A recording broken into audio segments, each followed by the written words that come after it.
Small businesses are getting more confident. The NFIB index rose in August for the first time in 3 months. We learned that yesterday, but our next guest says that's good news, yet small business owners are not out of the woods. We're joined by Bill Dunkelberg. He's chief economist for the National Federation of Independent Businesses, the NFIB. He's live with us from Philadelphia this morning. And Bill, it seems like while we just went through the headline, the real meat of the story seems to be that while small business owners are more confident, they're not necessarily hiring. They're not actually acting on that level of confidence right now. What's inhibiting them?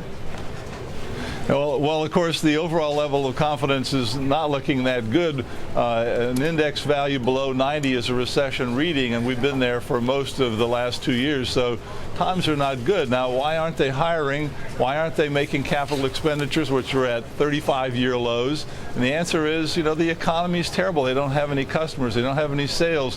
When you hire a worker or when you buy a new piece of equipment or a new truck or expand your business, those are investments that have to pay for themselves. So if I pay $30,000 for a new worker, they need to earn at least $30,000 to cover their salary, or I lose money. And right now, we have no confidence that the economy is going to produce those kinds of sales. Yeah, and we saw that with the kind of loans that are being taken out, literally being used to make ends meet and not to generate new business. But I want to ask you, because yesterday the Senate voted to consider the administration's effort to ease terms of loans for the SBA, for the Small Business Administration, among other efforts there.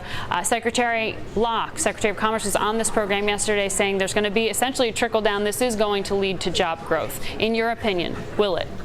Well, I think that, it's a nice thought. I'm glad they're worried about us out there. But, of course, the $30 billion they're going to make available in the loan fund is only half of what they gave to one company, General Motors. So given that we're half of the economy, why, that's not very much. But the real key is, but would you actually want more government intervention there on that front? A lot of banks are worried when they get help because they say, we don't want too much help. We don't want further restrictions that come with help. Absolutely. The uncertainty that's coming, the taxes hidden in for example, the health care bill that make hiring somebody much more expensive, that's very worrisome. So those kinds of things are really scaring us. So yeah, when 73% said now is not a good time to expand, 2/3 of them said because of the economy, but almost 20% said political climate. I mean, they're so unsure about what's coming down the pike from Washington that it'll change their tax rates, change the cost of hiring labor, change the write-offs they can make. They just are going to sit tight, especially when they hear that the economy isn't doing very well. It's hold your money, wait till you see some better news. So if you don't want the small business bill that Congress is looking at right now, take me to where we started this conversation. You were emphasizing that the weakness is with the consumer. Do you want a payroll tax holiday? Do you want a check literally delivered into the hand of the U.S. consumer to go out and spend? What are you asking for here?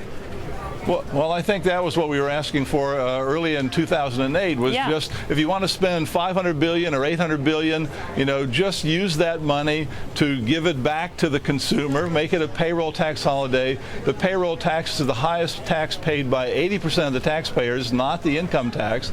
Give them the money and let them spend it. That but then the worry there is that you get that sugar high. You just get a momentary spike up and then a pull back. You train the consumer to wait until they're essentially paid to buy.